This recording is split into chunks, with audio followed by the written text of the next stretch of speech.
We were doing a lot of transformation of the bungalows in Fort Cochin. So I think I've done almost like 6 or 7 of them now. I started as a junior in the office with one of the first which was transformed, that is the Malabar House. Then we went on to do what is called today the Le Colonial, which is the building, the bungalow just opposite St. Francis Church, across the road from St. Francis Church. Then we did the Tower House, which is an iconic building in itself. It was the old tower building. And then the latest one that I've done is what's called the 8th Bastion.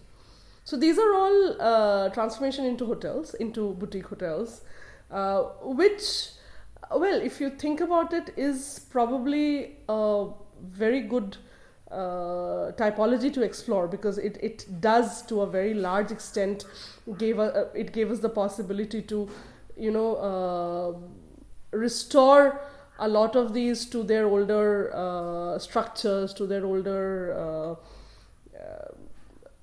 materials and everything. And while left to themselves, they would have probably, they're too big to operate as houses, and some of them were operating as guest houses for certain corporates because they belonged to some of these old British corporates, and it continues as these tea houses and tea bungalows and all. And but the maintenance, like for example, when we took over the work on Tower House, it belongs actually to Pierce Leslie, which is one of the oldest export agents over here.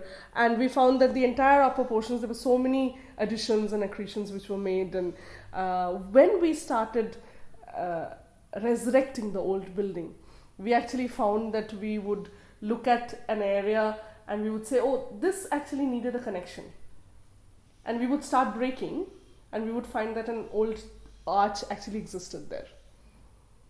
So there were a lot of very interesting surprises. Like when we were doing the colonial, we found that by the end of it, we found that there was a tunnel connecting St. Francis Church to the house, which was obviously something like the priest's retreat in case there was an attack or something like that, So there were, so there are a lot of these.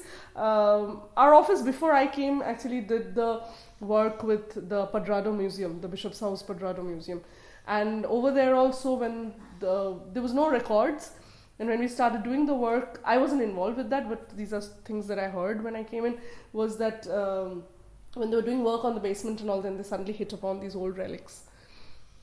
So nobody knows that, because Fort Cochin Mattancherry is at the end a 600, 700-year-old continuously living space. So you feel like every time you dig somewhere, you would hit, there are so many layers of history in that place.